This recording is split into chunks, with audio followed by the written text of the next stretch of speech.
Kelyan's mother, Mary, who is originally from the Central African Republic, moved to London from France where she had Kelyan and brought him up on her own. After Arsenal fan, Kelyan was diagnosed with type 1 diabetes at 6. There was an arson attack on their home, and eventually at 10, he was taken into care. Mary said in an interview that she had to moved from one place to another by the council. The properties were not suitable for me and my son, but it was all they had. Then our flat was set on fire. We had to run away from the flames. And that is when he was taken into care against my wishes. He was so unhappy that he frequently ran away. Kelyan had no choice but to find a family, and that was the streets. I begged for contact with my son. I had to get the support of a lawyer. The separation was extremely harsh on his mental health. At one point, he was missing for a year and was living on the street. He finally turned up at my doorstep, sick, underweight, and tattooed. She said she asked for help and tried to prevent him from associating with gangs, but did not receive support from the authorities, and her son still had one foot on the streets.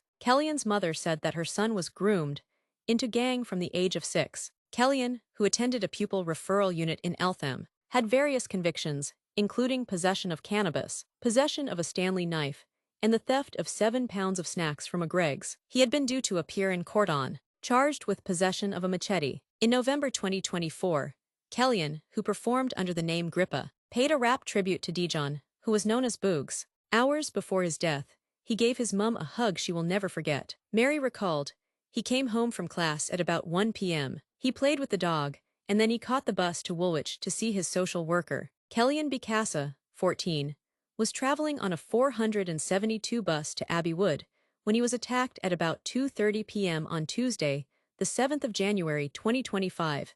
As the bus was on Woolwich Church Road. Kelyan was sitting at the back seat of the bus when two people, both armed with lengthy machetes, attacked him. Despite the efforts of the bus driver, passengers, and attending paramedics to save his life, Kelyan was pronounced dead shortly after being attacked. Relocation support could have saved Kelyan Bokassa's life. Claim anti-knife crime group Project Lifeline says it previously helped 3 friends of 14-year-old who was stabbed to death in southeast London. The Metropolitan Police has named 15-year-old Colin Chabakwa and Masawar Zazi, 16, as people they are seeking to locate. 2 teenage boys aged 15 and 16 were charged with Kelyan murder in January. Both defendants were remanded into custody after appearing at the Old Bailey. They will be detained until the next court hearing.